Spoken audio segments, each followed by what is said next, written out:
नमस्कार मित्रों, ज्योतिषी हरदीप चैनल में आपका स्वागत है। मित्रों, आज हम चर्चा करेंगे कि व्यक्ति की कुंडली में जॉब या व्यवसाय के कोई योग बनते हैं तो वह उसको सक्सेस तक कैसे पहुंचाएं। यानी व्यक्ति की कुंडली में जॉब के योग हैं, लग भी जाती है, फिर भी वह उन्नति नहीं करता। ऐसे व्यक्ति अगर कुंडली में व्यवसाय यानी बिजनेस के योग है और वह कर भी लेता है, लेकिन फिर भी उसे उस दिशा में, उस जगह में उसे तरक्की नहीं मिलती। तो आज इसी विषय को लेकर हम चर्चा करेंगे कि किसे खास कर देखेंगे कि कुंडली में जो है सबसे बेस्ट रिजल्ट हमें कौन सी दिशा देती है।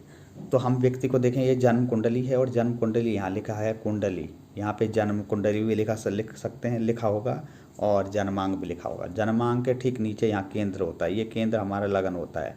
और इस लगन के हिसाब से हम अगर चलें तो व्यक्ति के लिए सबसे सुटेबल दिशा कौन सी रहेगी जॉब या बिजनेस के लिए, तो यह हम आज आपको हर राशि, हर व्यक्ति के हिसाब से बताएंगे। सबसे पहले आप देख पाएंगे कि यह लगन है। लगन पे आपका सिंपल सी बात है, ये लगन से 10वां घर ही होता है हमारा, 10th हाउस जिसे हम बोलते हैं, या लगन से 10वां घर होगा। और लगन से 10वें घर यानी इस 10वें घर में कौन सी राशि है उसके हिसाब से हमारी दिशाएं सुटेबल होती है। तो यानी ये लगन है, ये हम जो आप अपना जो हमारा घर है उस घर से हम दिशा का चूज करेंगे, यानी दिशा को सेलेक्ट करेंगे, उस दिशा में हम जॉब या बिजनेस सक्सेस होगा। खासकर देखिए आप यहाँ पे 1 नंबर लिखा है, तो 1 नंबर यानी अगर यहाँ से चलें तो 1 2 3 4 5 6 7 8 9 और 10वीं मैंने यहाँ पहले, यानी 10th हाउस जो हमारा होता है ये जॉब, करियर आदि का होता है। इस 10th हाउस में कौन सा नंबर पड़ा है सबसे पहले हमें वो देखेंगे। जैसे यहाँ पे 1 नंबर मैंने लिखा, 5 नंबर लिखा और 9 नंबर लिखा। ये जो 3 राशियाँ हैं, जब आपकी अगर आपके केंद्र से ये 10वें घर में 3 राशियाँ होगी तो आपके जन्म स्थान से आपकी पूर्व दिशा सबसे सुटेबल होगी। ये पूर्व दिशा मैंने लिखी, यानी इस दिशा में अगर आप बिजनेस करोगे, इस दिशा में अगर आप जॉब की लगेगी, आप दिन दुगनी 4 रात चौगनी करके बिजनेस में तरक्की पाओगे। यदि इससे अपोजिट दिशा होगी तो वह निश्चित तौर पर आपके लिए लाभकारी नहीं रहेगी। जॉब तो रहेगी, सब कुछ है, योग भी बने रहेंगे, लेकिन उतनी तरक्की आपकी नहीं हो पाएगी। मित्रों, इसी क्रम में आगे लेकर चलते हैं कि हमने जो पहले बताया आपको कि वह एक पूर्व दिशा का बताया, अब उसी मेथड को लेके आगे चलेंगे। कुंडली ये है और कुंडली के नीचे ये केंद्र है, लगन भी से ही बोलेंगे। और इस लगन से हम फिर वही क्रम रहेगा 10वें घर में। 10वें घर में यदि आपकी कर्क राशि बनती है, वृश्चिक राशि बनती है, मीन राशि बनती है, तो आपका सबसे सुटेबल दिशा रहेगी पश्चिम दिशा। और पश्चिम दिशा में यदि आप जॉब करते हैं या बिजनेस करवाते हैं या करते हैं तो वह आपके लिए सबसे लाभकारी रहेगा। और इसी मेथड को लेकर आप आगे भी चल सकते हैं।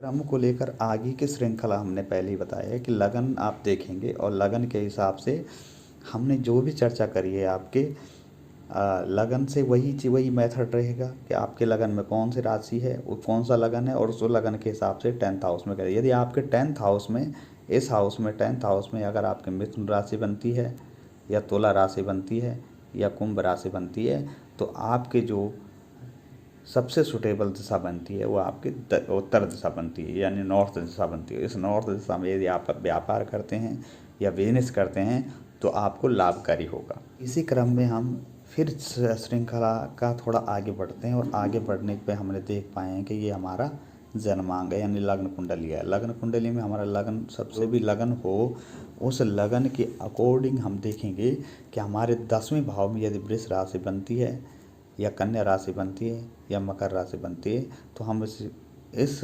यानी जो बिजनेस कर रहे हैं या जो जॉब कर रहे हैं, अपने जन्म स्थान से लेकर हम दक्षिण दिशा में हमारा जो है कारोबार, हमारी जॉब में तरक्की के योग बनते हैं। और यदि यही योग आगे भी बनते रहें तो व्यक्ति सबसे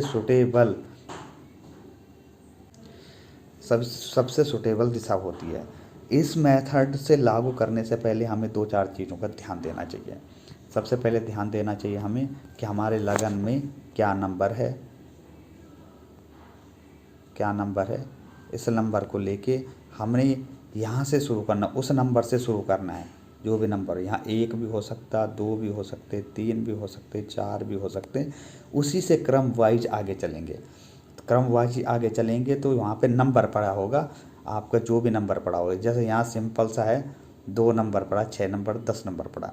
तो यहाँ पे जैसे मैंने अभी आपको बताया, यहाँ पे अभी हम शुरू करेंगे। जैसे मैंने अभी सिंपल सा एक फार्मूला बता रहा हूँ मैं। यहाँ पे 5 नंबर है, 5 नंबर है। इस 5 नंबर से हम शुरू करेंगे। 6, 7, 8, 9, 10, 11, 12, 1 और 2, ये आ गए यहाँ 2 नंबर आ गए यहाँ 2। इस 2 नंबर से हम देखेंगे यहाँ 2 नंबर है, 2 नंबर यानी ये हमारी दिशा का कारक बनता है जॉब सेलेक्ट के लिए, और साथ ही साथ दिशा के कारक की उन्नति के लिए। यानी जो हम उन्नति अपने लिए, जिस पर्पज़ के लिए हम कर रहे हैं जॉब, जिस पर्पज़ के लिए बिजनेस कर रहे हैं, हम उसमें उन्नति कैसे पाएंगे, या हम यहाँ से सेलेक्ट करेंगे। तो यहाँ पे जैसे वृष हो गया, 2 नंबर पे वृष राशि आती, 6 नंबर पे कन्या राशि आती, और 10 नंबर पे आपके मकर राशि आती, और वो बनता है आपका दक्षिण दिशा का कारक, साउथ दिशा का कारक। तो इस हिसाब से हम मेथड करेंगे। हाँ, सबसे बड़ी बात क्या है कि ग्रहों, यानी एक और समस्या भी है, और समस्या इसलिए है कि अगर हम देखेंगे कि ज़िंदगी में आगे ये दिशा के साथ साथ आपको एक बात का और ध्यान रखना है। हमारे 4 केंद्र होते हैं, एक केंद्र तो यही होगा, दूसरा केंद्र ये होगा, तीसरा ये होगा, चौथा केंद्र यही होगा। 4 केंद्र में यदि कोई ग्रह उच्च राशि का, स्वराशि का, या फिर मजबूत स्थिति में बैठा हुआ है, तो वो भी एक जॉब सेलेक्शन में या जॉब सेलेक्ट करने में, या फिर हम देखेंगे कि ये सारी चीज़ों को करने में उसका भी बहुत बड़ा हाथ होता है। वह दिग्बली माना जाता है। उसमें, उस व्यवसाय में, उस जॉब के लिए सबसे बड़ी प्रेफरेंस उसकी देखी जानी चाहिए। ये तो आपका तब है जब आपका कोई भी ग्रह उच्च का नहीं है, या फिर कोई सपोर्टर नहीं है, लेकिन यहाँ का जो कारक ग्रह है, यहाँ का जो बैठा ग्रह है, उसकी पोजीशन भी आपको देखनी पड़ेगी। और निश्चित तौर पे अगर ये फंडा आप अपनाते हैं तो ये निश्चित तौर पे आप सफलता पाएंगे। मित्रों को ऐसी वीडियो लगी, यदि वीडियो अच्छी लगी है तो सब्सक्राइब करें चैनल को, कमेंट्स करें और शेयर ज़रूर करें। धन्यवाद।